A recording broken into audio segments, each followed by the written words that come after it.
मैं एक शादीशुदा महिला हूँ। मैंने अपने पति से लव मैरिज की थी।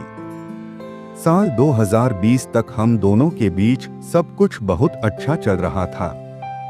मैं अपने पति के साथ काफी ज्यादा खुश थी। लेकिन अचानक मुझे अपने पति की असलियत का पता चला। मुझे पता चला कि उसने मुझे रिश्ते की शुरुआत से ही धोखा दिया है। मैं उस पर आंख मूंद कर भरोसा कर रही थी, लेकिन उसने मुझे हमेशा ही बेवकूफ बनाया। दरअसल मेरा पति शादी के बाद से ही दूसरी महिलाओं के साथ रिश्ते में है। उसे कभी भी मुझे धोखा देने का पछतावा नहीं हुआ।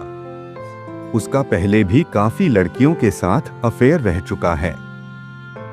मैंने उसके मोबाइल में कई लड़कियों के मैसेज वीडियो देखे हैं। ऐसे में जब एक बार मैंने इस मुद्दे पर उसका सामना किया, तो उसने उल्टा मुझे ही दोषी ठहरा दिया। पहले तो मुझे लगा कि उससे अनजाने में गलती हुई है, लेकिन बार बार उसकी एक जैसी हरकतें देख मुझे एहसास हो गया है कि वह केवल मेरा पागल बना रहा है। मेरे 2 बच्चे हैं।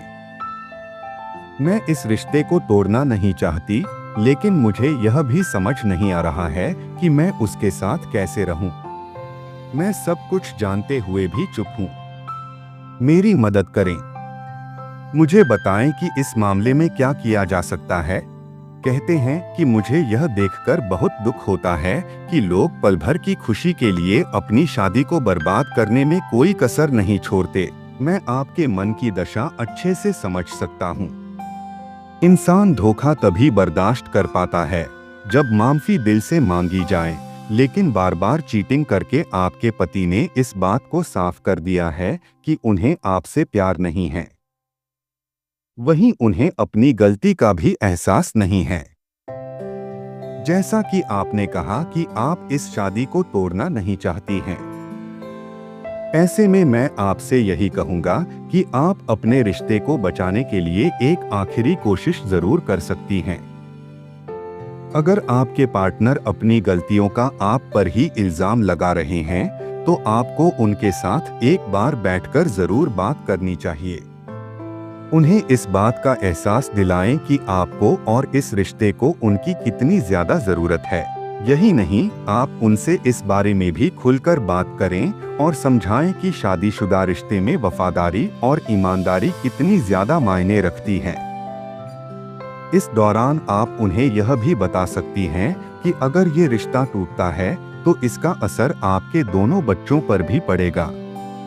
अगर आपकी लाख कोशिशों के बाद भी आपका पति अपनी गलती मानने को तैयार नहीं है, तो आपको अपने परिवार से बात करनी चाहिए। ऐसा इसलिए क्योंकि कभी कभार हम इसलिए चुप रह जाते हैं कि रिश्ता टूटने पर हमारा क्या होगा। हालांकि यह अप्रोच न केवल पूरी तरह से गलत है, बल्कि एक समय बाद यह आपको बड़ी परेशानी में भी डाल सकता है। अगर आप अभी काम नहीं करती हैं, तो आप अपने लिए फाइनेंशियल ऑप्शंस भी ढूंढ सकती हैं। मैं ऐसा इसलिए भी कह रहा हूं क्योंकि आर्थिक रूप से स्वतंत्र होकर आप अपने स्वाभिमान के लिए बेहतर फैसले ले पाएंगी। बच्चों को बड़ा करने की जिम्मेदारी माँ बाप दोनों की होती है। बच्चे अपने माँ बाप को रोल मॉडल मानते हैं। उन्हें सही रिश्ते की परिभाषा सीखना आप दोनों की जिम्मेदारी है। बच्चे बातों को फॉलो नहीं करते हैं, वह केवल आपके कदमों पर चलते हैं। ऐसे में अगर आप दुखी या परेशान रहेंगी, तो इसका उनके ऊपर भी बुरा प्रभाव पड़ेगा।